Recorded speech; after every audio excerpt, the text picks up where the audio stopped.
puisse le confesser ensemble, que les chants ont d'ailleurs pris tout à l'heure. J'aimerais juste qu'on dise, on renouvelle à Dieu cet engagement en disant que je ne peux pas te laisser. Je ne peux pas laisser Jésus. Est-ce qu'on peut le dire ensemble? Est-ce qu'il y a plus que tu peux me laisser? Je ne peux pas laisser Jésus. Je ne peux pas laisser Jésus. Je ne peux pas laisser. Non, tu ne le dis pas bien. Moi, lorsque je le dis, je sais pourquoi. Je ne peux pas laisser Jésus. Je ne peux pas laisser.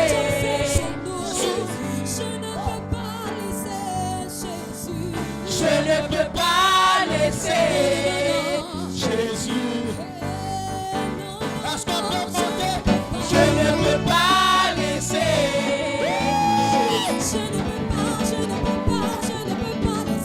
Je ne peux pas laisser Jésus. Je ne peux pas laisser Jésus. Je ne peux pas laisser Jésus. Écoute ça.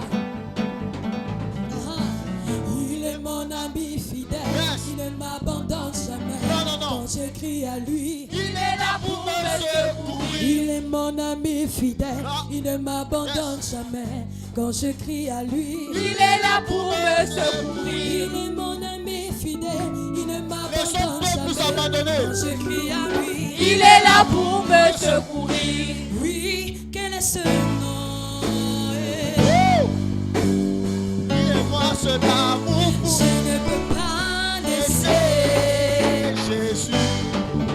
Non, non, non, non, je ne peux pas. Je ne peux pas laisser Jésus. Est-ce que c'est le cri de joie? Laisser Jésus. Je ne peux pas laisser Tout fait pour toi. Je ne peux pas. Je ne peux pas laisser Jésus. Et qu'on ne peut pas laisser Jésus. Je ne peux pas laisser Jésus. Et tu vas dire je ne peux pas, je ne dois pas et je ne veux pas. Je ne peux pas, je ne veux pas, je ne dois pas laisser Jésus. Je ne veux pas, je ne veux pas, je ne dois pas laisser Jésus. Je ne peux pas, je ne veux pas, je ne dois pas laisser Jésus. Je ne peux pas, je ne veux pas, je ne dois pas laisser Jésus. Je ne peux pas, je ne veux pas, je ne dois pas laisser Jésus. Je ne peux pas, je ne veux pas, je ne dois pas laisser Jésus. Je ne peux pas, je ne veux pas, je ne dois pas Laisser Est-ce qu'on peut- Jésus. Je ne peux pas. Est-ce que tu peux le dire? Je ne veux pas, je ne dois pas Ah. laisser Jésus. Maintenant, tourne-toi vers ton voisin et tu dis ça à ton voisin. 1, 2, 3. Je ne peux pas, je ne veux pas, je ne dois pas laisser Jésus. Dis encore. Dis ça à ton voisin. Regarde ton voisin. Non, regarde ton voisin. Voici ton voisin, maman. Laissez Jésus. Ta voisine est là-bas. Je ne veux pas. Cherche un voisin, cherche quelqu'un. Dis. Je ne peux pas, je ne veux pas, je ne dois pas. Ah. C'est un engagement. Je ne peux pas, je ne veux pas, je ne dois pas. Ah, est-ce qu'on peut le dire encore? Je ne peux pas. Ah. Je ne veux pas. Je ne dois Maintenant, pas. dis ça à Jésus. Dis ça à Jésus. Donc, je ne peux pas, je ne veux pas, je ne dois pas. Ta vie en dépend. Je ne peux pas, je ne veux pas, je ne dois pas. Dis ça aux anges, au Saint-Esprit dans ces lieux. Je ne veux pas. C'est un engagement. Papa, Je ne ne peux pas. Je ne peux pas. Oh, je ne dois. Je ne veux pas. Je ne dois pas laisser Jésus. Ah. Est-ce qu'on peut pousser des cris de joie et acclamer Jésus? Come on. Alléluia. Veuillez prendre place respectueusement pour des rois et des reines que vous êtes.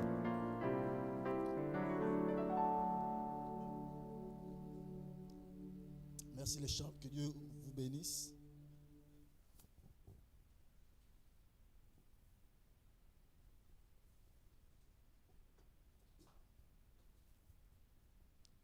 Alléluia. Alléluia. Quelle magnifique semaine. Et quel merveilleux dimanche. Alléluia.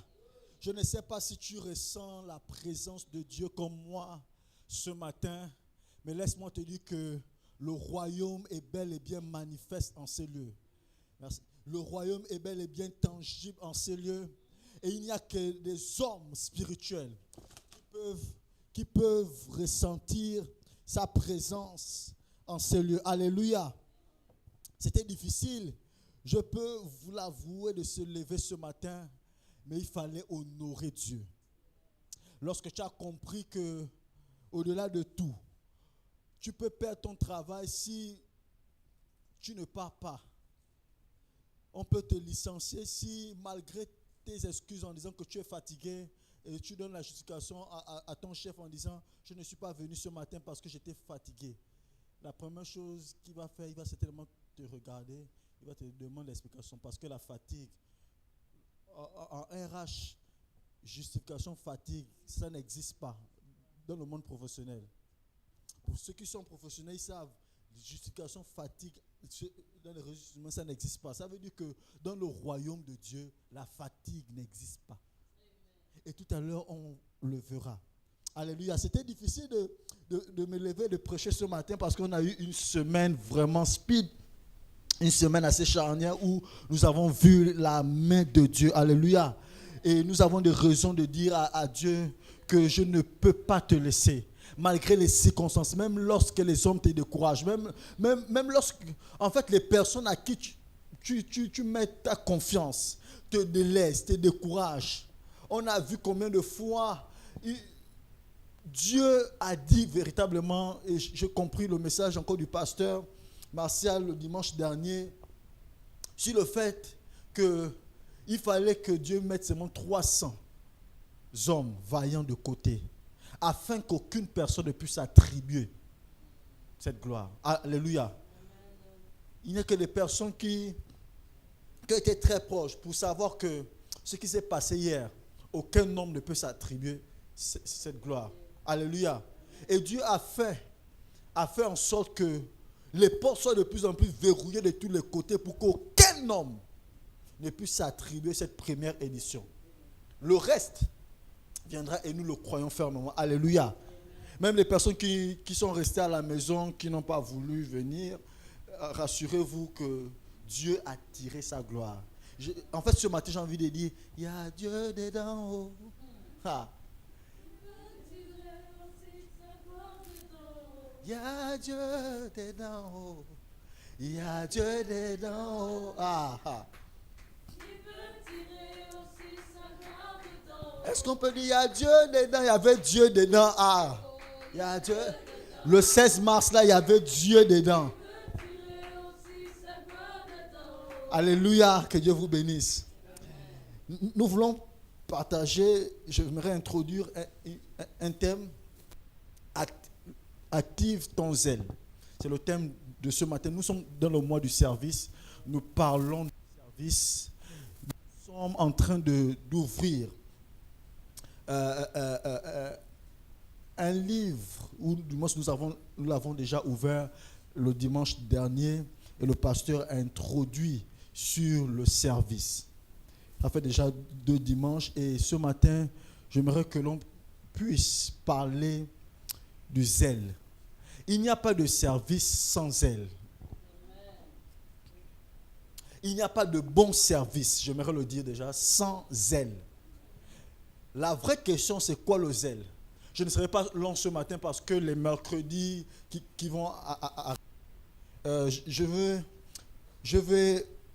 qu'ensemble on puisse explorer l'évangile de Marc, parce que Marc nous montre en réalité, parce que c'est l'évangile de Marc qui nous présente un peu cette facette de Jésus.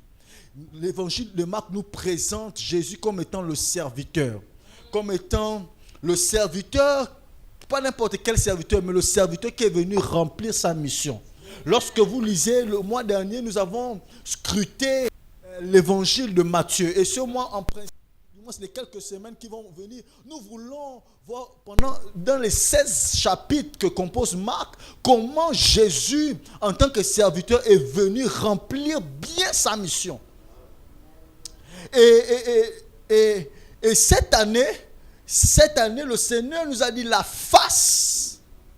Il veut nous présenter la face de l'Éternel. Et nous avons dit que selon Ézéchiel, le chapitre 1, Ézéchiel nous présente en fait 4 faces. Il y a la vision, Ézéchiel voit une vision où il y a d'un côté c'est le visage d'un homme, d'un autre côté c'est le visage du lion, d'un côté c'est le visage de l'aigle, et il y a aussi le visage du bœuf. Alléluia. Est-ce que tu peux dire avec moi visage du bœuf? Et donc l'évangile de Marc nous présente en fait cette facette du bœuf. Et durant cette semaine, il fallait arborer absolument le caractère du bœuf. Le bœuf ne se fatigue pas, le bœuf ne se lasse pas. Le bœuf, lorsque vous travaillez, il enfonce cela dans le sol pour pouvoir rechercher, pour pouvoir en fait frayer le chemin. Parce qu'on utilise le bœuf pour des travaux champêtres. Et donc le bœuf n'a pas peur de se salir le museau. La preuve, il mange, il fouille, il est un peu comme le cochon, parce qu'il peut manger dans la boue, il peut prendre ses cornes, il peut les enfoncer. Et le bœuf, à cause du fait qu'il a une taille robuste, il peut affronter les épreuves. Et durant cette semaine, durant ces quelques semaines d'année, il fallait absolument, je ne sais pas pourquoi, vous voyez, il faudrait que l'on fasse attention lorsque Dieu nous conduit. La face de l'Éternel, notre guide pour une existence paisible. Ça veut dire que c'est Dieu lui-même qui s'est annoncé en disant lui-même il sera notre guide. On n'a pas choisi je vous rassure, on n'a même pas choisi. Lorsque le pasteur Aïssa a dit que le 16 mars sera la journée nationale faire du bien, je ne crois pas que le pasteur Martial savait que ce mois-là, on devait commencer à parler du service. Les choses de Dieu, c'est vraiment une coïncidence que lui-même il orchestre. C'est lui qui nous guide. Le mois dernier, on aurait pu tomber sur moi en parlant du visage du lion. Mais il a bien voulu que ce mois, sachant qu'on devait rentrer dans un travail assez ardu, il fallait qu'on parle du service. Et il fallait des personnes qui ont arboré le visage du bœuf. J'ai vu des personnes qui ont dormi maximum 10 minutes, mais se sont levées. Il y a des personnes qui ont fait 24 sur. J'ai vu le pasteur Martial, il a fait toute une journée jusqu'à 20h, un jour entier sans cliner l'œil. Et ça, c'est pas naturel. Bien aimé, ça, c'est pas naturel. Ça, il n'y a que le caractère prononcé durant ce mois qui peut nous revêtir. Alléluia. Voilà pourquoi j'aimerais rapidement que l'on lise un texte. 1 Chronique 17, le verset 1. Nous voulons parler du zèle et j'aimerais introduire avec plusieurs textes. En même temps, 1 Chronique 17, verset 1 à 2. Ensuite, la communication, vous me prenez Apocalypse 3, verset 15, 17. Apocalypse 2, 3, 5. Donc, je reprends rapidement pour qu'on aille vite.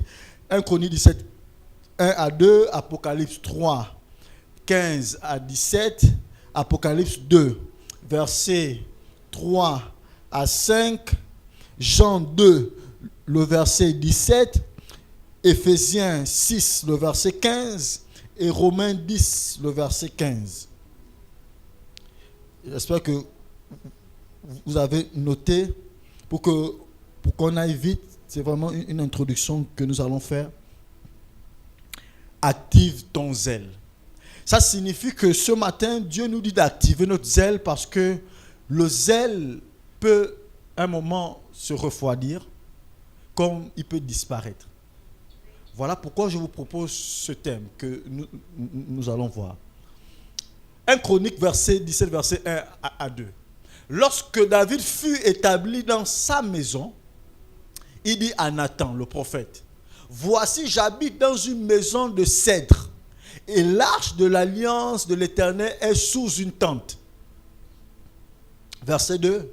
Nathan répondit à David, « Fais tout ce que tu as dans le cœur, car Dieu est avec toi. » J'aimerais introduire ça et on va ouvrir une grande parenthèse. Donc c'est David qui se propose de vouloir offrir à l'Éternel quelque chose. David se propose d'être au service. Vous savez que Dieu ne s'est pas révélé à David en disant « David, construis-moi une maison ». Non. Ça veut dire ici, et j'aimerais qu'à chaque fois que vous pensez au message du dimanche dernier, à chaque fois que l'on rentre dans la maison de Dieu, il n'est pas question que l'on nous dise de faire quelque chose. À chaque fois, le pasteur a parlé des différents types de serviteurs le dimanche dernier. Il ne faudrait pas que l'on soit des serviteurs servis. Lorsqu'on arrive dans la maison de Dieu ou lorsqu'on devient chrétien, nous-mêmes, on peut se proposer de vouloir réaliser quelque chose pour Dieu. Et là, c'est David qui se propose de faire quelque chose pour Dieu. Il va voir le prophète en disant, moi j'ai envie de faire quelque chose. Maintenant, le rôle du prophète Nathan ici, c'était d'orienter David sur comment faire. Dieu n'a pas refusé. Dieu ne va jamais refuser que vous lui apportez quelque chose. Mais tout dépend des dispositions. Donc il va voir Nathan en disant, moi je vais faire quelque chose parce que j'ai constaté quelque chose. Bien aimé, lorsque tu arrives en ces lieux, qu'est-ce que tu constates? Lorsque tu es devenu chrétien, qu'est-ce que tu constates comme manque, comme carence pour l'œuvre de Dieu que tu peux combler? Et David, il se rend compte qu'il y a quelque chose qui dérange le cœur de David. David est dérangé par quelque chose. David est dérangé par le fait que Dieu ne s'est pas plaint, bien aimé. Dieu n'a rien demandé à David, mais David est dérangé par le fait qu'il se rend compte que un si grand Dieu habite sous une tente, alors que lui-même il se rend compte qu'il habite dans un palais. David est dérangé par le fait que, mais attends, comment ça se fait que un si grand Dieu qui possède toutes choses, on garde un si grand Dieu dans une tente? Une tente n'est pas faite de briques, bien aimé. Une tente est faite soit de pannes ou bien des bâches. Et vous savez que la bâche chauffe. À cette époque-là, il n'y avait pas la climatisation. Ça veut dire qu'imaginez-vous l'arche de l'alliance. Certainement, lorsqu'on venait toucher les sacrificateurs, certainement ça transpirait à cause de la chaleur. Mais ça ne veut pas dire que Dieu était dérangé par le fait qu'il était sur une tente. Mais c'est David qui s'est proposé, il a fait un constat. C'est la même manière, lorsque vous arrivez ici, lorsque vous devenez chrétien, qu'est-ce que vous constatez? Est-ce que le fait que vous vous asseyez, si vous n'êtes pas dérangé par quelque chose, ça veut dire que vous n'avez pas encore le cœur pour l'œuvre de Dieu? Et Nathan répondit à David en disant, ce que tu as sous le cœur. Il dit, fais tout ce que tu as dans le cœur, car Dieu est avec toi. Amen. Fais tout ce. Nathan répond comme ça. Mais lorsque vous lisez la suite du texte, et on ne le lira pas.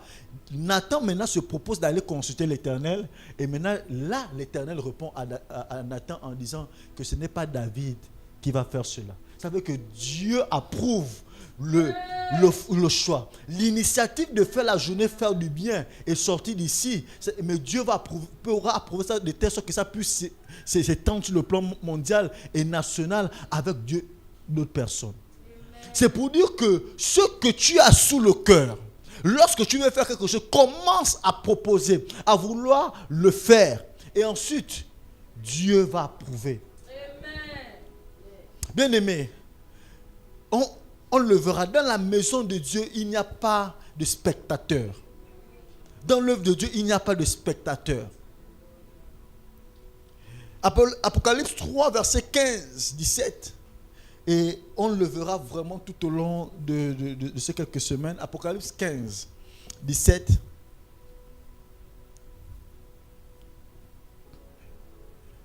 Je connais tes œuvres. Le Seigneur connaît nos œuvres. Je sais que tu n'es ni froid, ni bouillant. Puisque tu es froid, puisses-tu, être froid ou bouillant, verset 16. Ainsi, parce que tu es tiède et que tu n'es ni froid ni bouillant, je te vomirai de ma bouche. Verset 17. Parce que tu dis que je suis riche, je me suis enrichi et je n'ai besoin de rien.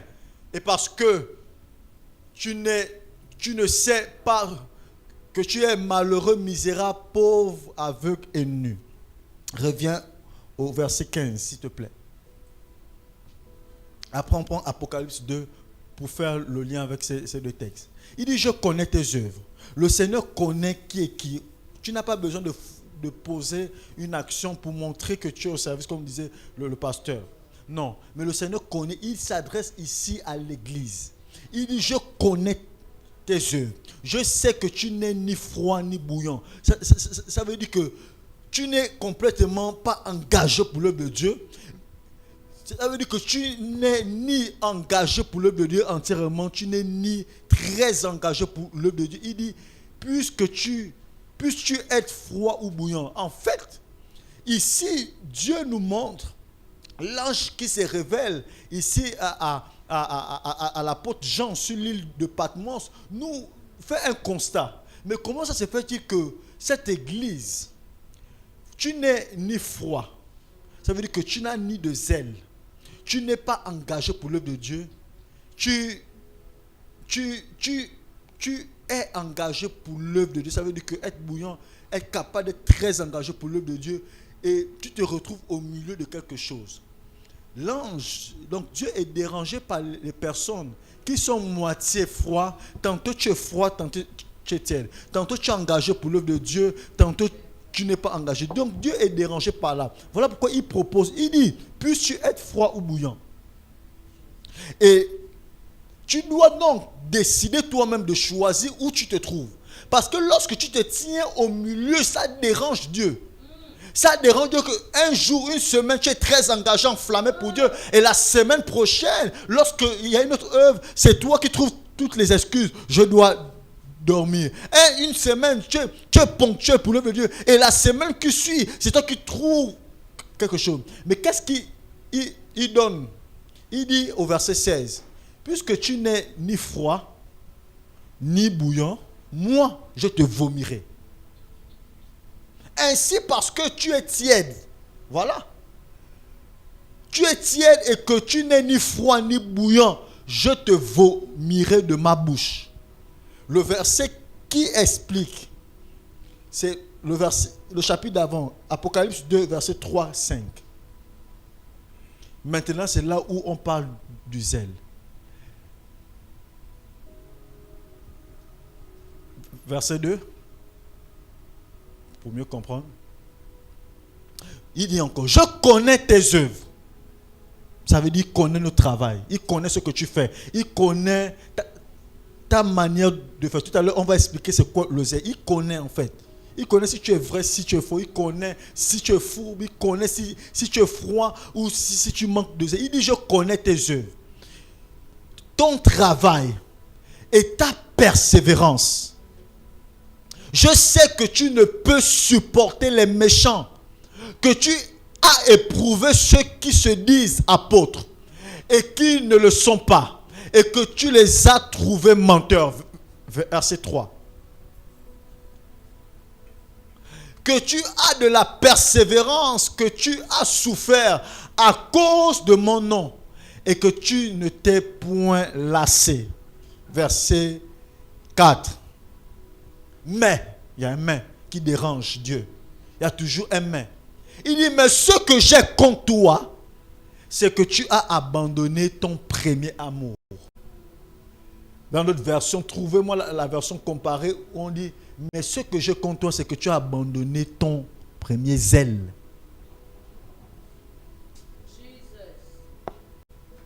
Cherche où il y a zèle, je crois que c'est le semeur. Mais ce que j'ai contre toi, c'est que tu as abandonné ton premier amour. Il commence en faisant des éloges. Voici, tu as de l'amour, tu as de la passion pour l'œuvre de Dieu. Je vois combien de fois tu es très engagé pour l'œuvre de Dieu. Je vois combien de fois tu es persévérant. Je vois combien de fois tu balaies le temps. Je vois combien de fois tu réponds facilement aux sollicitations. Je vois combien de fois, lorsque on te demande de faire quelque chose, tu es très actif. Mais il se rend compte qu'en réalité, tu as abandonné ton premier amour. Tu t'es lassé facilement. Le problème avec Dieu, il a un problème avec les personnes qui ne sont pas constantes. Il a un problème avec des personnes qui ne vont pas de gloire en gloire dans leur service. Hier, il y a un frère qui me disait, qui était en train d'acclamer un autre frère parce qu'il a vu travailler, et je lui ai dit non, je ne peux pas l'acclamer parce qu'il a travaillé en dessous de ce qu'il devait faire en réalité. Parce qu'il est venu, je l'ai vu travailler un seul jour, alors que le connaissant, il ne pouvait pas travailler, venir seulement se sacrifier pour un jour. Donc je ne peux pas l'acclamer parce qu'il a travaillé en dessous de sa performance. Le souci avec Dieu, c'est qu'il est contre les personnes qui travaillent en dessous des capacités qu'il nous a fournies. Ce matin, je vous assure, c'était compliqué d'arriver, et donc il fallait absolument que l'on puisse redoubler d'efforts. Il fallait absolument que l'on paye le prix.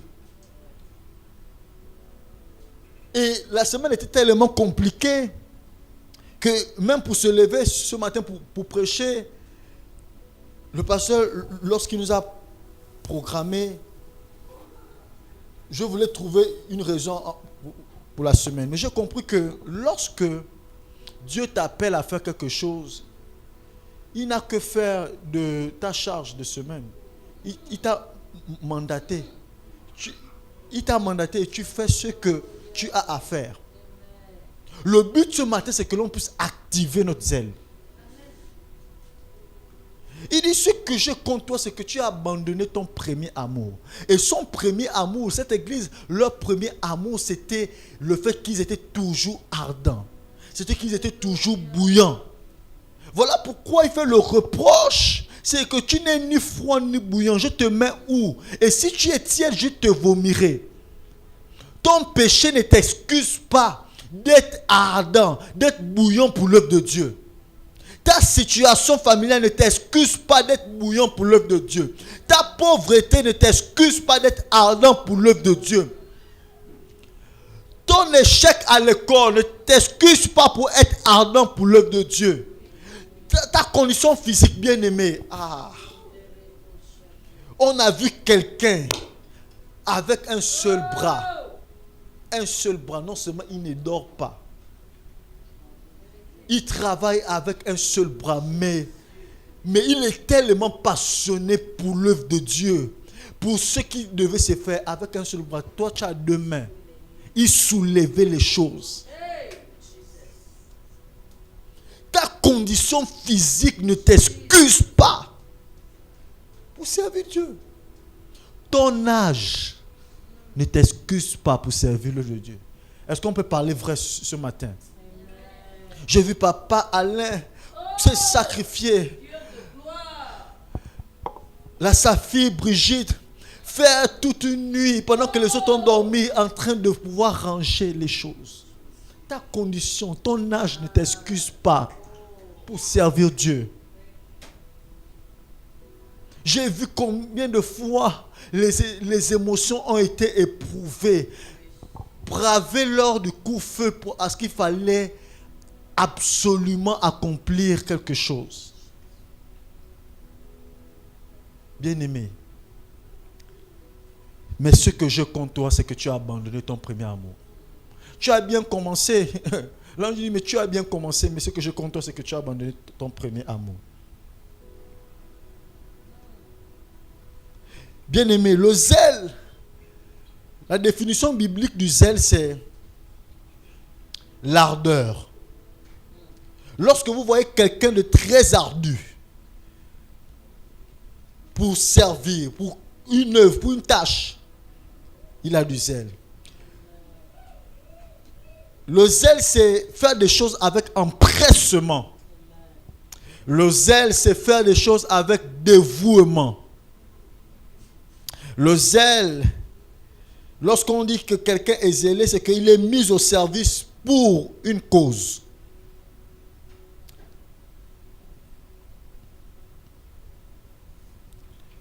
Le zèle, c'est être actif. Le zèle, c'est être actif. Le zèle, c'est agir. Lorsque tu as du zèle, tu es proactif. Ça veut dire quoi? Être proactif, c'est quelqu'un qui n'attend pas qu'on lui propose quelque chose. Ce matin, je suis venu parler qu'on doit activer nos ailes. Il ne faudrait pas attendre. Lorsqu'on dit que tu es zélé, tu ne dois pas attendre que l'ordre vienne du pasteur, l'ordre vienne du ministre, l'ordre vienne du... Mais ce que tu dois faire, tu dois l'accomplir. Lorsque quelqu'un est zélé, il est proactif. Il décide de pouvoir régler quelque chose, même si après, on doit cogner dessus, mais il doit d'abord solutionner. Lorsque tu es zélé, tu es dans une dimension préventive. Ça veut dire quoi? Tu décides d'anticiper les erreurs survenues sur quelque chose. Tu décides d'anticiper quelque chose.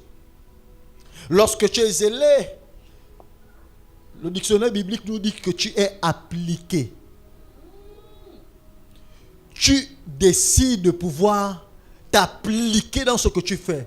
Tu ne fais pas seulement les choses en haut. Servir Dieu, être zélé pour Dieu, ce n'est pas venir juste accomplir une tâche, mais c'est décider d'accomplir cette tâche en t'appliquant, en te rassurant que ce que tu as fait, tu l'as correctement bien fait. Être zélé pour Dieu, c'est être attentif. Ces définitions ne viennent pas de moi, mais du mot originel tiré de ce texte. C'est être attentif. Ça veut dire quoi? Que lorsque tu viens ici, tu observes, tu regardes, tu fais attention pour pouvoir anticiper. C'est ça la dimension préventive. Être zélé, c'est être consciencieux. C'est-à-dire que tu décides de dire, mais si je ne viens pas à l'église, qui le fera? Lorsque tu es zélé pour Dieu, tu n'attends pas que les autres fassent ou les autres vont faire. Mais tu es consciencieux que ton engagement, le fait que tu ne te mettes pas, tu retires ta main du carnage, tu es semblable à celui qui détruit. Je vous imagine le texte d'Ésaïe. La Bible dit malheur à celui qui retire son épée du carnage. Il est semblable à celui qui détruit. Voilà pourquoi être zélé, c'est être consciencieux. Tu décides de dire le jour que si je viens en retard, mais qui va ouvrir l'église? Si je viens en retard, qui va ranger les chaises? Si je décide de venir en retard, qui va chanter? Si je ne viens pas ce dimanche, mais qui va balayer? Non, le zèle te dit de pouvoir anticiper toutes choses. Le zèle te dit et te conditionne de penser d'abord à ce que tu existes uniquement pour faire cette œuvre. Amen. Ça veut dire que si tu n'es pas là, cette œuvre ne peut pas se faire. Quand bien même, le contraire, c'est que lorsque tu arrêtes d'être zélé, je vous montre déjà un peu les symptômes des personnes qui manquent de zèle ou bien qui se sont refroidis dans leur zèle. C'est que tu commences à penser que d'autres vont faire ce que tu es censé faire.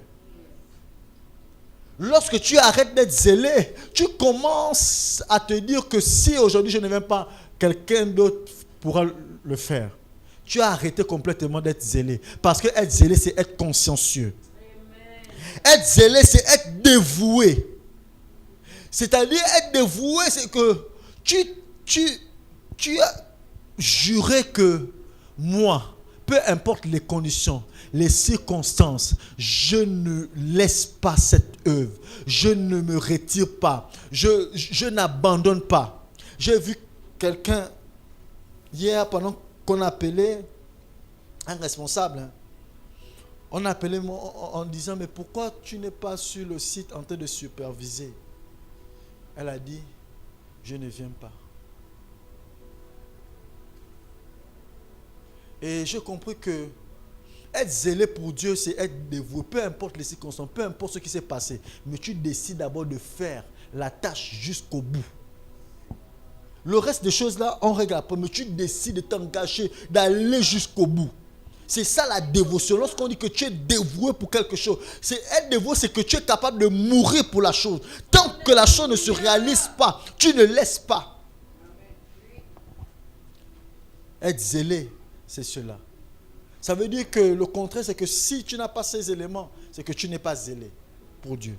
Être zélé, c'est être fervent, être bouillant. C'est ça. Apocalypse 3.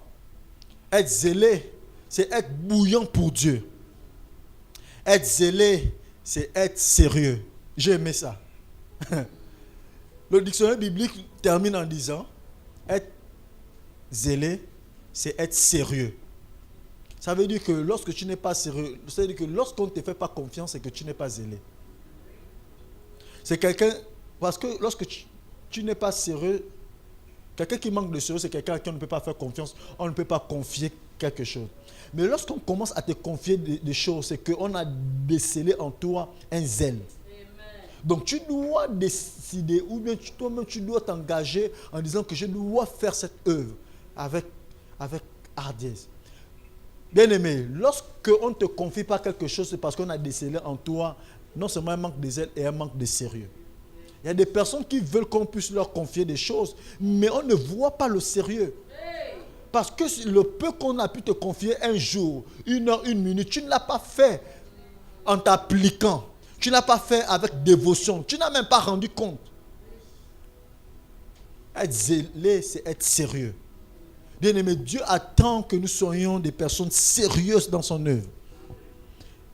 Ce n'est pas venir s'amuser. L'œuvre de Dieu, ce n'est pas un rassemblement de copains. Mais c'est un rassemblement de personnes sérieuses, des personnes zélées qui sont prêtes à mourir pour une cause. Voilà pourquoi l'une des définitions du zèle, c'est mise au service pour une cause ou bien pour une personne. Le contraire de zèle, c'est fainéant. Lorsque tu es fainéant et que tu attends qu'on te donne, que pour travailler, on est obligé de t'appeler, ou bien lorsque tu travailles, tu fais un peu après, tu t'assois. Être zélé, c'est être inappliqué. Du moins, manquer de zèle, c'est être fainéant, c'est être inappliqué. Ça veut dire que ce que tu fais, tu ne t'appliques pas dans la tâche. Tu ne recherches pas réellement à pouvoir mettre du sien. Manquer de zèle, c'est être indolent. C'est faire les choses avec nonchalance. Lorsque tu manques de zèle, c'est que tu fais les choses avec nonchalance. Manquer de zèle, c'est être paresseux. Lorsque tu es paresseux, c'est que tu manques de zèle. Peu importe ta condition. Je vous ai dit que le zèle ne tient pas compte de l'âge. Le zèle ne tient pas compte de ton état physique. Le zèle ne tient pas compte de ta condition sociale, de tes émotions. Le zèle ne tient pas compte de ça. Bien-aimé, l'apôtre Paul fait un reproche dans Romains 10, versets 2 à 3. L'ennemi du zèle, c'est le manque de connaissance. L'apôtre Paul dit, je leur rends témoignage qu'ils ont du zèle pour Dieu, mais sans intelligence. Verset 3. Ne connaissant pas la justice de Dieu et cherchant à établir leur propre justice, ils ne se sont pas soumis à la justice de Dieu. L'apôtre Paul reconnaît que l'église de Rome, ils ont du zèle, mais sans intelligence. Parce qu'ils ont orienté leur zèle vers autre chose. Celui qui parle, il sait ce que c'est le zèle. Parce qu'il a été zélé, il a été très engagé pour persécuter les chrétiens. Donc celui qui parle, il sait ce que c'est le vrai zèle. Ce à quoi le zèle peut conduire. Lorsqu'on dit que quelqu'un est zélé, il est capable seulement de dormir sur le carreau parce qu'il doit accomplir la chose. Il ne cherche pas le confort. L'apôtre Paul, lorsque vous lisez le livre des Actes des Apôtres, lorsque Jésus intervient pendant qu'il est sur la route pour aller persécuter, aller tuer, il dit, Paul, pourquoi me persécutes-tu? La Bible dit que l'apôtre Paul fut frappé d'aveuglement. Et lorsque vous lisez l'histoire de l'apôtre Paul était très zélé pour la persécution. Très zélé pour accomplir des œuvres qui n'étaient pas les œuvres de justice. Voilà pourquoi il fait ce reproche. En disant que vous avez du zèle, mais votre zèle est orienté ailleurs. Ce n'est pas orienté vers la justice de Dieu. Ça veut dire que tu peux avoir de la dévotion, de l'amour pour quelque chose, mais cet amour n'est pas engagé vers ce que Dieu voulait accomplir. Et en même temps, je fais cette parenthèse. La justice de Dieu, pour mieux comprendre, la justice de Dieu, c'est de faire ce que Dieu a décidé de faire dans un temps bien précis. Accomplir la justice de Dieu. Et le 16 mars, cette semaine, si tu as fait toute autre chose en croyant que c'est l'œuvre de Dieu et que tu n'étais pas engagé dans ça, laisse-moi te dire que ton zèle que tu as fait ailleurs là, ce n'était pas pour la justice de Dieu. Parce que la justice de Dieu, c'est Dieu savait que ce temps-là, il fallait que tous nous soyons engagés pour cette œuvre. Si tu as prétendu servir Dieu en dehors de cette journée, ce que tu as fait, ce n'était pas pour Dieu. Parce que on parle bien d'une église. Ils servaient Dieu. Ils servaient Dieu, hein? Bon, d'après eux. Mais l'apôtre Paul, ils avaient du zèle pour l'œuvre de Dieu. C'est-à-dire que, imaginons-nous, église, tu sers Dieu, tu balais, tu nettoies par exemple, tu fais le son, tu joues un instrument, mais Dieu se rend compte que ce que tu fais là, ce n'est pas, tu ne fais pas avec la connaissance. Dieu n'a pas un problème contre le zèle. Écoutez, Dieu a un problème contre un zèle sans connaissance. Un zèle qui n'est pas orienté vers ce à quoi il attend réellement. Le problème, ce n'est pas servir. Ou bien ce n'est pas d'être bouillant pour quelque chose. Mais il faudrait que tu sois dans la connaissance de ce que tu fais. Voilà pourquoi le pasteur nous a entretenus en nous parlant de la connaissance, l'importance de la connaissance. Chacun de nous, lorsqu'on décide de servir Dieu, on doit s'appliquer. Et l'une des définitions du zèle, c'est de s'appliquer, n'est-ce pas? Amen. Et tu ne peux pas t'appliquer sans rechercher véritablement comment ça se fait. Ça te suggère que tu dois maîtriser les codes de ce que tu fais. Tu dois faire de ton service l'objet de tes investigations. Tu dois investiguer, tu dois chercher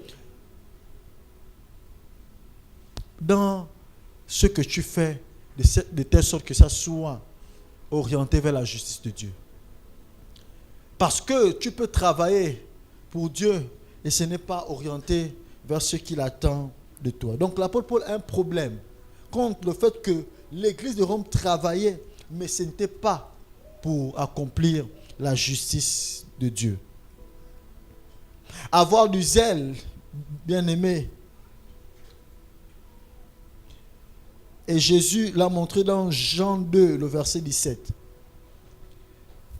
L'on a critiqué Jésus lorsqu'il s'est introduit dans le temple. Il dit, ses disciples se souvinrent.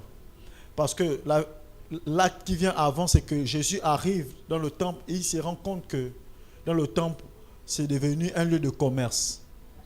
Le temple est devenu un lieu de marchandage. Et Jésus arrive, il commence à prendre le fouet. C'est la même image, vous vous souvenez, l'image de l'Apocalypse 3. Lorsque tu n'es pas zélé, il te vomit. Jésus a la connaissance que le temple, c'est un lieu de prière et de culte.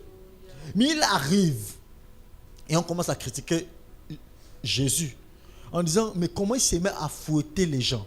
Comment il se met à frapper les gens? Comment les pasteurs se mettent à crier sur nous lorsqu'on fait une œuvre mal? Parce que ils ont la connaissance que l'action que l'on fait n'est pas orientée vers la justice de Dieu. Donc Jésus s'est mis à fouetter les gens. Et les disciples, au verset 17, ils se souviennent.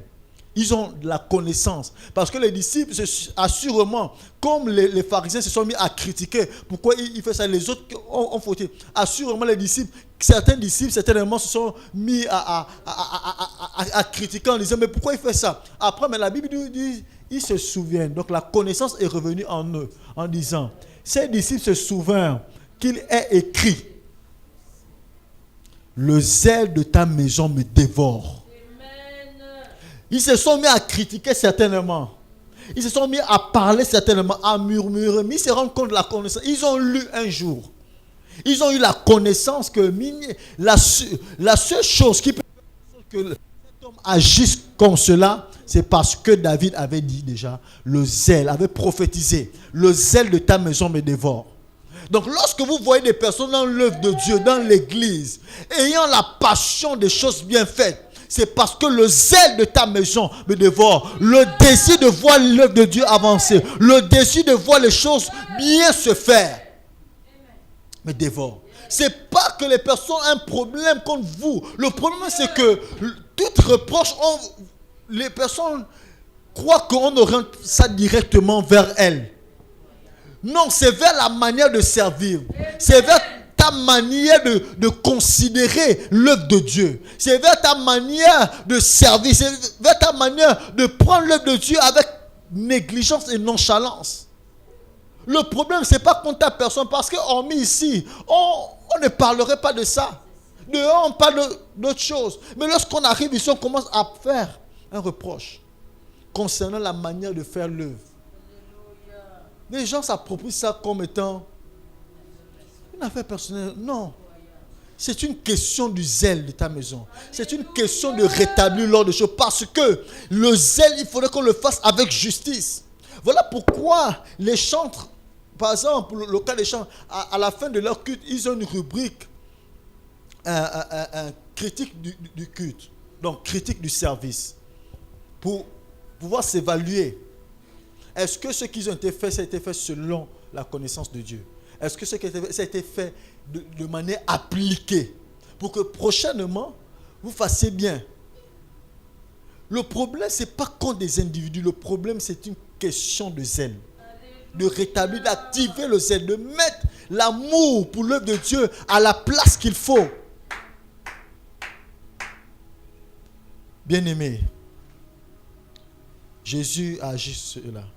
Et j'aimerais terminer en disant l'importance d'avoir le zèle. Pourquoi vous devez activer le zèle? Parce que le zèle, c'est une arme offensive. Le zèle te permet de pouvoir te protéger contre des situations, des circonstances dont tu n'as pas idée. Arborer le zèle, activer ton zèle, décider aujourd'hui de rentrer et de dire que je dois m'appliquer, je dois rechercher à faire le zèle. Parce qu'on a vu une chose, c'est que si tu n'as pas de zèle, tu seras vomi. Si tu n'as pas de zèle, tu seras rejeté. Si tu attends que l'on te dise de faire quelque chose pour l'œuvre de Dieu, c'est que tu n'as pas de zèle. Le zèle t'emmène à faire les choses avec passion et avec dévotion. Mais le zèle aussi te sécurise parce que ça te permet de pouvoir anticiper les combats. Vous savez, il y a des choses pour lesquelles on n'a pas trop besoin de prier lorsque tu es zélé. C'est clair. Pourquoi je le dis? Éphésiens, le chapitre 6, le verset 16. Non, le verset 15. Mettez pour chaussure à vos pieds le zèle que donne l'évangile de paix. Il n'y a qu'une seule, lorsque vous voyez l'armure dans Éphésiens, le chapitre 6, lorsque vous voyez l'armure du chrétien, c'est comme ça qu'on intitule, il n'y a qu'une seule une seule arme défensive, c'est l'épée. Et c'est la parole. Et là, c'est la connaissance. On nous parle de l'épée. Mais on nous propose des armes qui sont purement défensives, pour te protéger toi. Donc, l'apôtre Paul nous suggère ici que pour se protéger, tu dois mettre à tes pieds le zèle qu'annonce l'évangile de paix. Parce que le zèle te permet de pouvoir te défendre. Le zèle te permet de pouvoir te protéger contre toutes les autres attaques. Le zèle te permet, Marc, voilà pourquoi j'ouvre une parenthèse pour finir avec l'évangile de Marc que nous allons voir. C'est dans l'évangile de Marc, lorsque vous lisez le chapitre 16, que la Bible nous dit qu'il nous a donné le pouvoir de marcher quoi? Sur les serpents et sur les scorpions. Si tu n'as pas le zèle, si tu n'as pas l'évangile, comme je suis, donc le zèle à tes pieds, tu ne peux pas marcher contre les serpents et les scorpions. Parce que le serpent, marcher contre les serpents, les scorpions, et sur toute la puissance de l'ennemi. Il y a des choses, on marche, pas la tête baissée, n'est-ce pas? On marche en regardant devant. Ça veut dire que tu peux potentiellement marcher sur un serpent, sur un scorpion, et sans que tu ne te rendes compte. Mais mieux encore, sur toute la puissance de l'ennemi. Et la Bible dit, et rien ne pourra nous nuire. Si tu n'as pas arboré le service, si tu n'as pas arboré le zèle de l'évangile, lorsque tu vas marcher sur les serpents, sur les scorpions et sur toute la puissance de l'ennemi, quelque chose va t'arriver. Et donc, le zèle te permet de pouvoir marcher sur toute la puissance de l'ennemi. Et rien ne peut tenir parce que c'est une arme offensive. Le zèle te permet de pouvoir contre-attaquer. Le zèle te permet de pouvoir te défendre. Peu importe les traits enflammés du malin qui arrivent, rien ne va t'arriver. S'il y a une pointe qui se dresse devant toi, s'il y a une pierre, mais à cause du zèle, tu vas passer. Voilà pourquoi il y a des choses pour lesquelles on doit orienter nos prières. Lorsque tu t'élèves, tu es attaqué aujourd'hui, ou du moins tu reçois des balles perdues parce qu'il te manque de zèle. Tu te rends compte qu'au boulot, ça commence à ne plus marcher. Dans la famille, ça commence à ne plus marcher. Dans la vie quotidienne, ça commence à ne plus marcher. Avec les frères, ça commence à ne plus marcher parce que tu as perdu le zèle. Et tout orienté vers toi. Commence à activer le zèle en toi. Bien-aimés, activons notre zèle. En ce mois du service, je nous propose d'activer nos zèles. Activer parce que certainement, parmi nous, il y a des personnes dont le zèle a diminué, voire disparu. Et ce sont des personnes qui sont froides. Mais la Bible nous dit que si tu n'es ni froid, ni chaud, si tu es tiède, je te vomirai. Il y a des personnes qui ont bien commencé, qui ont commencé à servir, ont voyé vos actions, ont voyé vos services, mais à un moment donné, vous avez baissé. Vous faites partie de la catégorie des personnes qui sont froides. Et la Bible dit que il va nous vomir. Il te vomira lorsque tu es froid. Réactive ton zèle, active ton zèle à nouveau. Ce n'est pas une question d'âge, ce n'est pas une question de race ou bien d'engagement ou une question de responsabilité. Dans la maison de Dieu, mais c'est une question personnelle où chacun de nous décide de ne pas être rejeté. C'est une question où toi-même tu décides de te protéger parce que lorsque tu n'as pas le zèle comme chaussure, tu as la merci de toute la puissance de l'ennemi. Si tu ne mets pas à tes pieds le zèle qu'annonce l'évangile, tu as la merci des serpents, tu as la merci des scorpions et tu as la merci de toute la puissance de l'ennemi. Voilà pourquoi tu es attaqué. Est-ce qu'on peut se lever un moment et demander à Dieu le zèle? Active mon zèle. Active ma passion. Rends-moi actif. Rends-moi agissant. Rends-moi appliqué. Donne-moi d'être appliqué dans ce que je fais. Donne-moi d'être ardent. Donne-moi d'être attentif. Donne-moi d'être consciencieux. Donne-moi d'être dévoué, d'être fervent, d'être sérieux. C'est cela, être zélé. C'est ça, le zèle. Ah, bien-aimé, le zèle te fait courir. Le zèle, lorsque tu es zélé, même lorsque les gens te disent lève-toi, ta manière de te lever va déterminer si tu es zélé ou pas. Bien-aimé, il faudrait demander le zèle. Dis Seigneur, active le zèle. Active le zèle. Active le zèle en moi. Active le zèle. Bien-aimé, la conséquence, c'est que si tu n'es pas zélé, tu seras vomi. Si tu manques de zèle, tu seras rejeté et vomi. Le zèle te permet d'être proactif. Bien-aimé, si tu n'es pas zélé, tu seras vomi. Oh, Seigneur, active le zèle. Active la passion pour la connaissance. La Bible dit ayez du zèle et non de la paresse.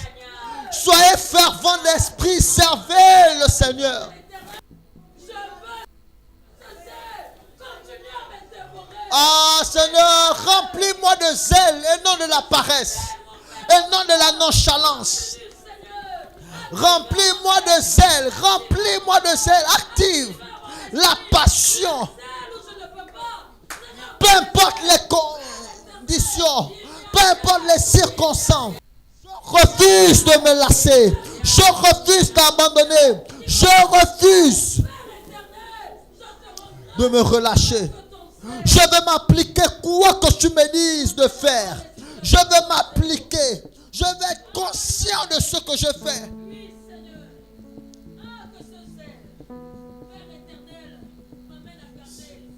Arrête Shabara. Seigneur. Active le zèle. S'il te plaît, bien-aimé, c'est une question de vie ou de mort. C'est une question de ta vie. Dieu a un problème avec les personnes qui ne sont pas zélées. Un problème avec les personnes qui manquent d'amour ardent pour son œuvre, pour sa maison. Dieu a un problème comme ça. Bien aimé, j'aimerais te proposer encore ce sujet de prière.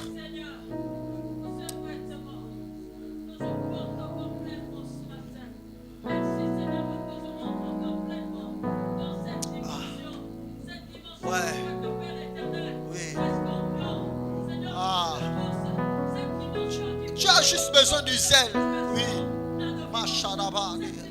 Rikane shabare gabare sikebradoso. Rekatu sapia de bacha. Si tu te mets à pécher, c'est parce que tu manques de zèle. Le zèle va te permettre de ne plus être oisif.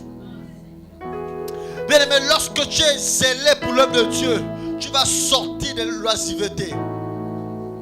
J'aimerais te dire, s'il te plaît, et demander à Dieu, Seigneur, demande à Dieu de t'accorder la connaissance.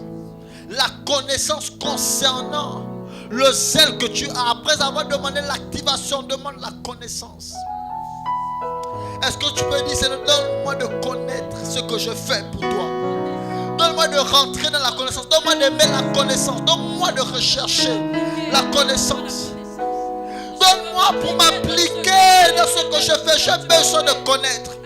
J'ai besoin de te rechercher. J'ai besoin de m'investiguer. J'ai besoin.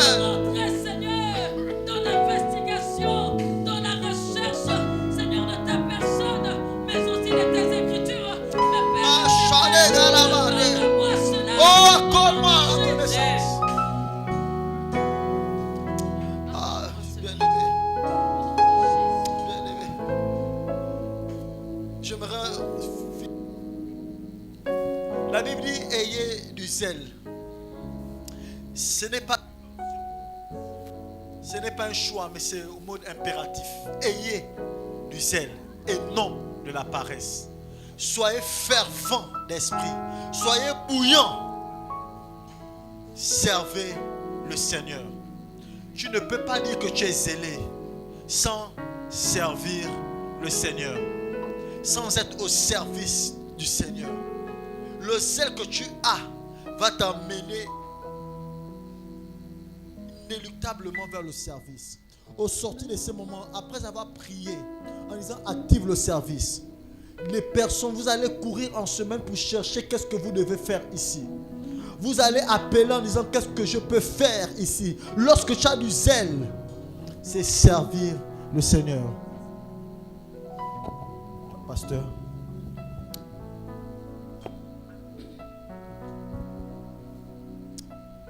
C'est tellement fort ce que j'ai entendu ce matin. C'est tellement vrai ce que j'ai entendu ce matin. J'aimerais que ce matin nous prions réellement pour activer ce zèle en nous.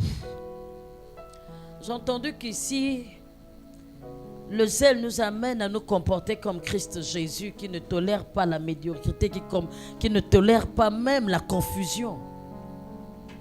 J'ai entendu ici que le zèle nous amène à nous appliquer. Je vais inviter certaines personnes qui vont élever leur voix à ce sujet. J'aimerais que nous, alors que le serviteur de Dieu est reparti sur sa place, que tu puisses encore dire à Dieu vraiment active ce zèle en moi. Quand le zèle sera activé, tu verras mieux les choses. Tu agiras dans la justice de Dieu.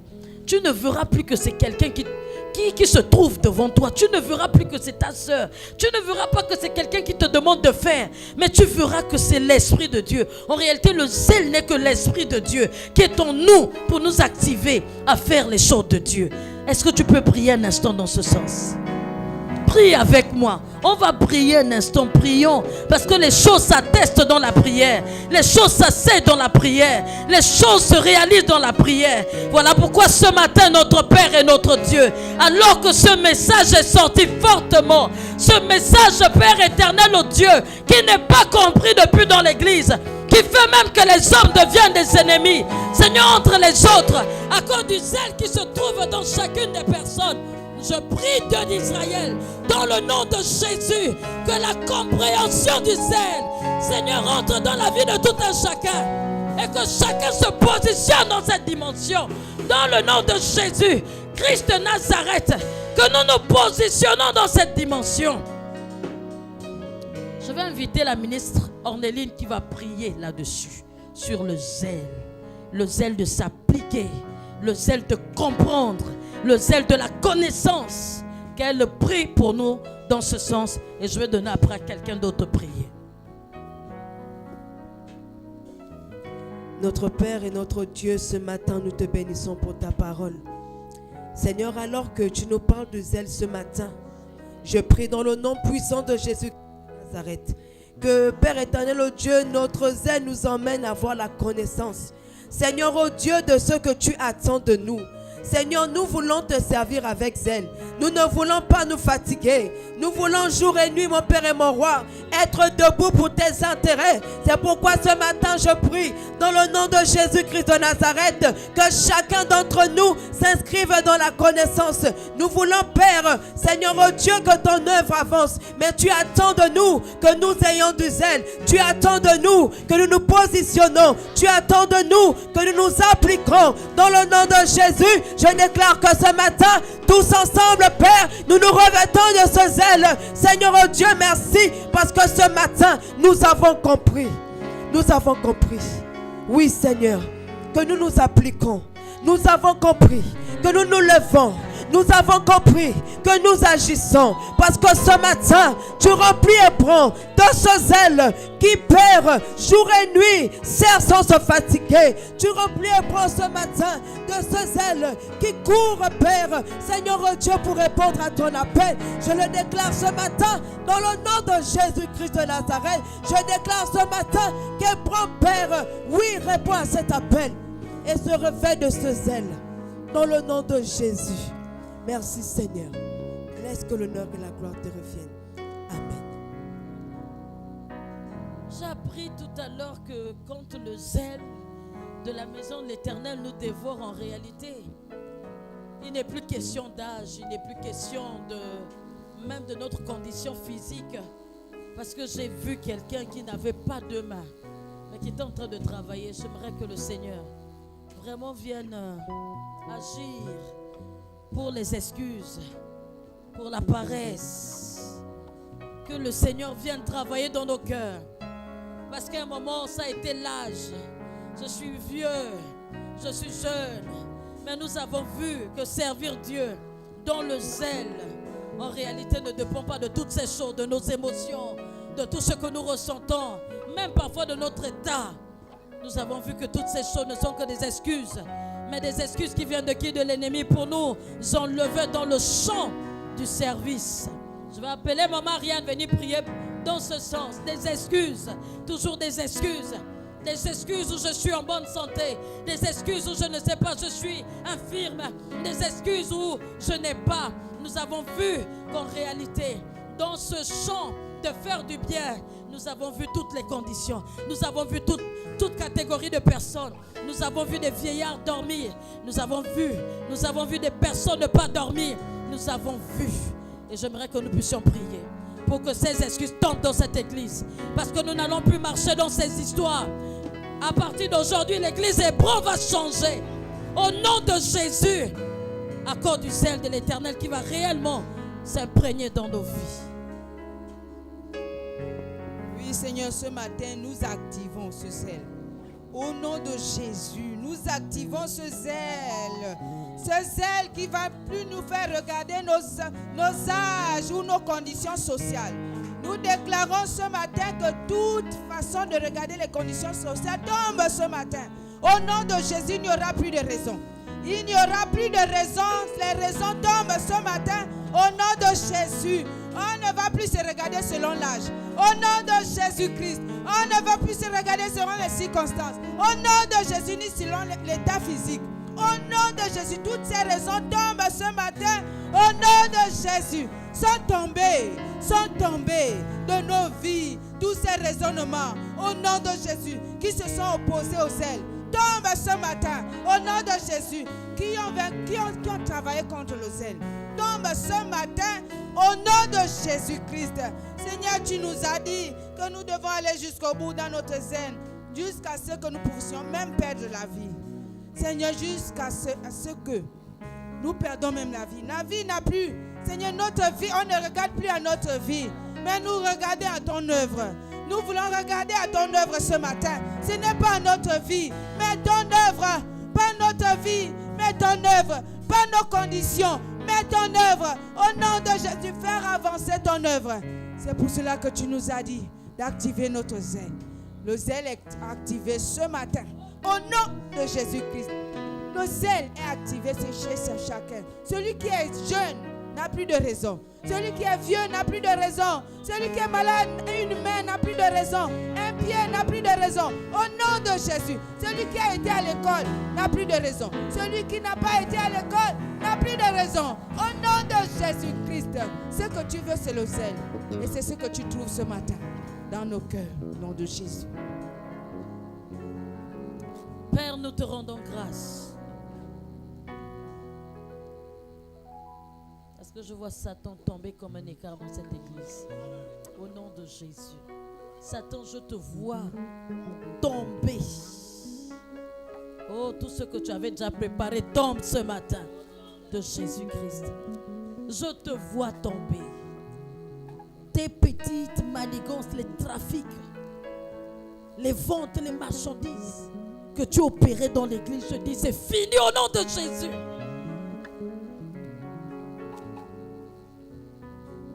La Bible dit le zèle de la maison du Seigneur me dévore. Merci parce que les divisions que tu as portées dans l'église, c'est tombé ce matin au nom de Jésus. Nous avons compris que le zèle nous amène à reprendre, à dire ça c'est pas bon, tu fais pas bien. Oh, nous voyons Satan tomber dans cette église au nom de Jésus.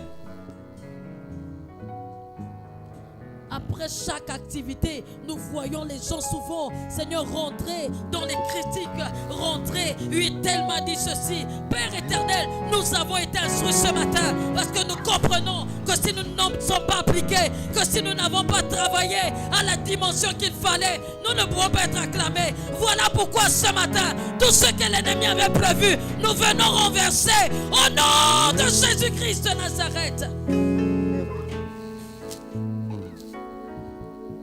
Et nous venons déclarer que nous allons juste aller de gloire en gloire. C'est tout ce qui est planté après ce sémi, après, Seigneur, cette dimension de faire du bien. C'est tout ce que nous avons planté ce matin.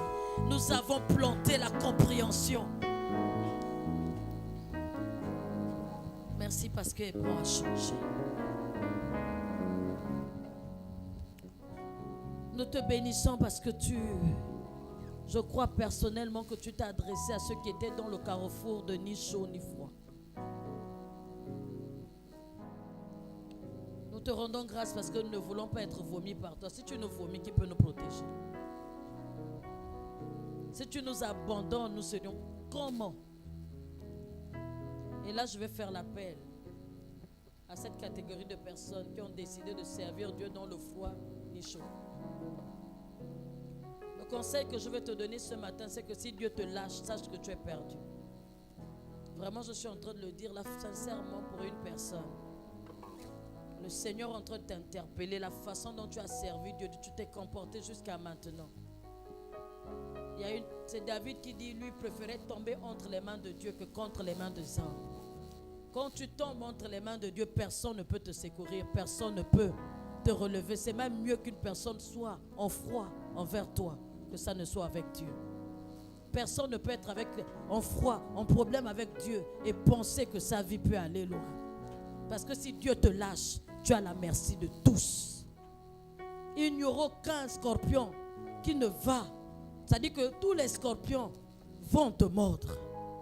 Ce matin, je te donne la possibilité. Parce que je vois la mort de certaines personnes. Je vous dis la vérité. Le zèle t'amène à piétiner les serpents, les scorpions, les dominations et toute la puissance de l'ennemi. Et rien ne peut te nuire. Mais il y a des gens qui ont levé les souliers. J'ai envie de dire cette arme puissante qui nous amène à aller de l'avant même quand l'ennemi est au devant de nous. Si tu es là ce matin, je prie que tu te réconcilies avec cette arme que Dieu nous a livrée pour que nous allions de devant. J'aimerais prier pour toi parce que je vois les gens livrés à eux-mêmes. Si tu es là avant que je ne termine, j'aimerais que tu te lèves et que je prie pour toi pour que nous clôturons ce culte. Tu sais que tu n'as pas servi Dieu à la dimension où Dieu t'attend. Tu n'as pas fait comme Dieu voulait. J'ai entendu ici, là, le ministre aimait dire qu'il y a une personne qui l'a dit qu'il ne pouvait pas acclamer parce que la personne n'a pas travaillé à la dimension que Dieu l'attendait. Tu sais souvent comment tu sers le Seigneur, mais tu ne l'as pas fait. J'aimerais que Dieu te pardonne ce matin. On fait souvent les cultes où on ne dit pas ces choses. Que Dieu te pardonne ce matin. Et que Dieu t'introduise dans la dimension à laquelle tu dois te trouver. Tu es là ce matin, j'aimerais que tu t'approches. Alors que les autres s'examinent, que tu vois ici seulement tu as été à la dimension que Dieu t'attendait. Ou de même, est-ce que tu n'as pas perdu le premier amour? J'aimerais prier pour toi. Parce qu'il y a des choses qui vont se passer après ce dimanche. Je vous le rassure.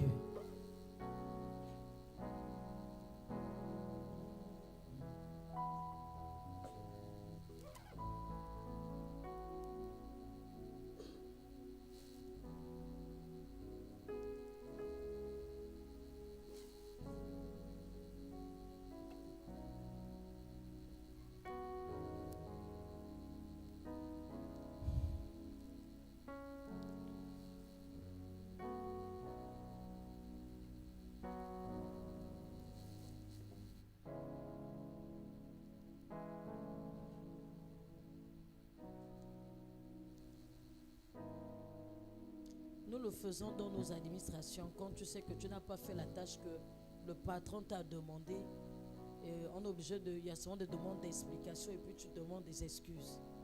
Et nous ne le faisons pas. Nous faisons comme si Dieu était un patron qu'on peut faire, on peut chiffonner, on peut faire comme on veut. J'aimerais qu'un instant nous demandons pardon à Dieu de ce que nous n'avons pas été à la hauteur.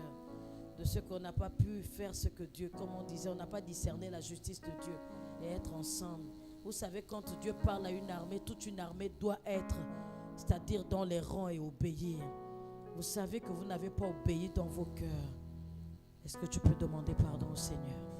Je vous laisse un instant le faire. Seigneur, je viens te demander pardon avec mes frères et sœurs. Tu as vu comment, ô Dieu d'Israël, j'ai enlevé mon épée du carnage. Seigneur, je n'ai pas travaillé, je n'ai pas... D'abord, même depuis un temps, je me suis retiré en réalité. Je suis là, mais je ne suis pas là. Je devais, Seigneur, ô Dieu d'Israël, être dans les rangs parce que c'est toute une église. Quand tu appelles les hommes, c'est toute une assemblée que tu appelles. Tu appelles assemblée, c'est une assemblée. Alors quand une assemblée se réunit, quand, ô Dieu d'Israël, les décisions sont délibérées, toute l'assemblée doit exécuter, toute l'assemblée doit obéir. Mais je suis resté dans cette assemblée. Et Père éternel, ô Dieu, je n'ai pas été dans ce qui s'est fait. J'ai enlevé mon épée et je veux te demander pardon. Seigneur, oh Dieu, pour ma manière, j'ai été froide, j'ai été tiède. Père éternel, oh Dieu, pendant 7 ans, oh Dieu d'Israël, j'ai même perdu, oh Dieu d'Israël, mon premier amour, à cause de ce que j'ai vu. Seigneur, quelqu'un me grondait à cause du zèle. Oui, la Bible déclare que Jésus est venu, il a cassé tout ce qu'il y avait. Père éternel, j'ai été repris à cause de la dimension, peut-être de mon servir, de la façon dont je faisais, la dont je me comportais, la façon dont je courais, la façon dont je servais, et je me suis irrité. Je veux te demander pardon. Que le sang de Jésus-Christ me lave et me purifie de toute iniquité. Je viens, Seigneur, te bénir ce matin. Et j'aimerais que vous puissiez prier avec moi en disant: Seigneur, revins-moi du zèle ce matin. Père, j'ai compris que le zèle de la maison de l'Éternel est une dimension de ton cœur. Je vais apprendre à m'appliquer. Je vais apprendre à te rechercher. Je vais apprendre, Seigneur, à être dévoué. Que ton zèle me dévore ce matin. Que le zèle de la maison de l'Éternel puisse me dévorer ce matin. Que le premier amour me dévore ce matin. Que l'esprit du service m'inonde ce matin. Jésus, que l'obéissance m'inonde ce matin. Au nom de Jésus. Père, remplis-moi de toi ce matin. Au nom de Jésus-Christ. Amen. Laissez-moi prier pour vous. Tu as vu les morsures. Tu as vu sur quoi ils ont marché. Ils ont marché sans zèle. Il y a eu les scorpions. Il y a eu les serpents. Il y a eu la puissance qui a effleuré leur vie, qui a même blessé leurs talons. Seigneur, qui les a fait du mal dans leur compréhension, dans leur cœur. Ce matin, ma prière est que le sang de Jésus-Christ puisse les guérir de toutes les blessures. Au nom de Jésus, tu as vu les vents qui ont soufflé. Je viens les arrêter. Au nom de Jésus, tu as vu les dominations qui ont touché même, Seigneur, de leur compréhension. Je viens les arrêter ce matin. Au nom de Jésus-Christ. Père, merci d'avoir revêtu leurs pieds. Merci parce qu'à partir d'aujourd'hui, ils sont victorieux. Au nom de Jésus. À partir d'aujourd'hui, ils marchent sans se lasser. Au nom de Jésus. À partir d'aujourd'hui, sans attendre quelque chose de retour. Au nom de Jésus, en retour. ce que la gloire et l'honneur te reviennent. C'est dans le nom de Jésus-Christ que nous avons prié. Amen. Alléluia. Est-ce qu'on peut acclamer le Seigneur pour nos frères?